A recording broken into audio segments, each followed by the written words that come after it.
Praise the Lord.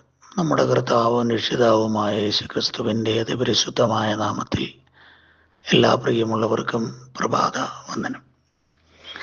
1 ദിനവൃത്താന്ത പുസ്തകം 23, 24, 25, 26 അധ്യായങ്ങൾ. ശലോമോൻ രാജഭരണത്തിലേക്ക് വരുന്നതിന് മുമ്പ് ദാവീദ്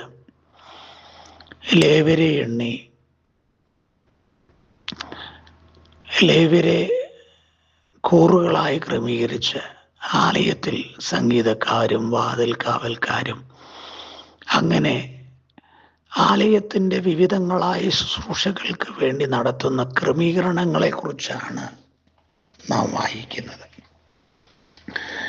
ദാവീദിൻ്റെ ജീവിതത്തിൻ്റെ ഏറ്റവും വലിയ പ്രത്യേകതയായിരുന്നു അത്. ദാവീദ് ഒരു സംഗീതജ്ഞനായിരുന്നു. മനോഹരമായി വീണ വായിക്കുന്ന, കിന്നരം വായിക്കുന്ന വ്യക്തിത്വമായിരുന്നു.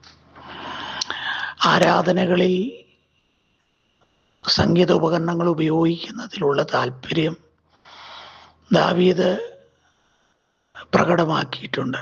അതുകൊണ്ട് ദാവീദ് യഹോവയ്ക്ക് ആലയം പണിയുന്നതിന് മുമ്പ് തന്നെ ആരാധനയ്ക്ക് ആവശ്യമായിട്ടുള്ള സംഗീതക്കാരെയും കൂറുകളെയും ഒക്കെ ക്രമീകരിച്ച് ഒരുക്കിയിരുന്നു. വളരെ മനോഹരമായി ആലയപണിക്ക് ആവശ്യമായ വസ്തുക്കളെല്ലാം താൻ വട്ടം കൂട്ടി ശേഖരിച്ചു വെച്ചു. ആലയത്തിലെ ശുശ്രൂഷയ്ക്ക് വേണ്ട വ്യക്തികളെയും ഒരുക്കി ക്രമീകരണം ചെയ്തു. ശലോമോൻ പിന്നീട് ദേവാലയം പണിതു എന്ന് മാത്രമേ ഉള്ളൂ. അതിനു മുമ്പ് ചെയ്യേണ്ട കാര്യങ്ങളെല്ലാം വളരെ വ്യക്തമായി ദാവീദ് ചെയ്തു എന്നാണ് നാം ഈ അധ്യായങ്ങളിൽ വായിക്കുന്നത്.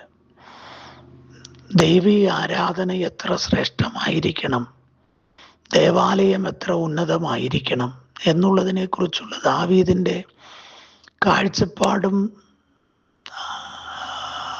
ഭാവി ദർശനവും ഒക്കെയാണ് ഈ പ്രവൃത്തികളിലൂടെ വെളിപ്പെട്ടു വരുന്നത്.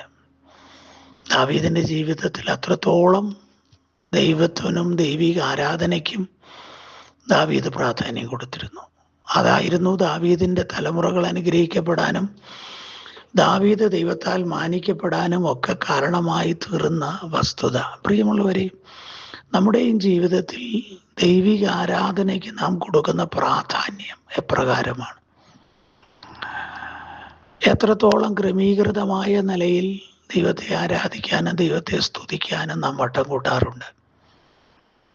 അതിനുവേണ്ടി നാം സ്ട്രെയിൻ ചെയ്യാറുണ്ട്, അറേഞ്ച്മെന്റ് ചെയ്യാറുണ്ട്.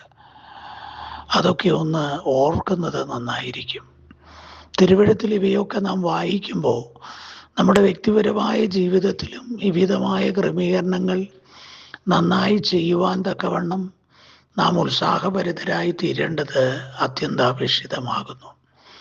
ദാവീദിൻ്റെ തലമുറകളൊക്കെ അനുഗ്രഹീതരായി മാറാനും ദാവീദിൻ്റെ മകനായ ശലോമോനെ ദൈവം അധികം സ്നേഹിക്കാനൊക്കെ കാരണമായി തീർന്നത് ഒരുപക്ഷെ ദാവീദിൻ്റെ ഈ ആത്മീയ ജീവിതത്തിൻ്റെ പ്രബുദ്ധത കൊണ്ട് ആയിരിക്കാം.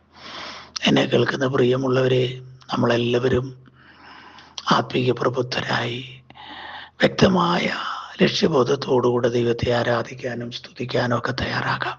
അതിനായി സർവകൃപാലുവായ ദൈവം എല്ലാവരെയും സഹായിക്കട്ടെ. സ്വർഗീയ പിതാവേ, ഇന്നേ ദിവസം ഈ സന്ദേശങ്ങൾക്ക് എല്ലാവരും അങ്ങയാൽ അനുഗ്രഹീതരായി തീരാനും ആത്മീയ ആരാധനയുടെ ശ്രേഷ്ഠതലങ്ങളെക്കുറിച്ചുള്ള ബോധ്യമുള്ളവരായി തീരാൻ കൃപ ചെയ്യണമേ. അങ്ങയുടെ സഹിത്വം തരുന്ന ശുഭതയും അതിൻ്റെ വിടുതലുകളും നന്മകളും ഒക്കെ ഇന്ന് പകൽ നിന്റെ ജനം അനുഭവിച്ച് അനുഗ്രഹീതരാകട്ടെ.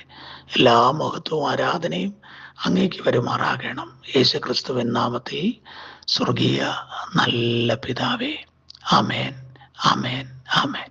കർത്താവ് നിങ്ങളെ ഓരോരുത്തരെയും ധാരാളമായി അനുഗ്രഹിക്കുമാറാകട്ടെ.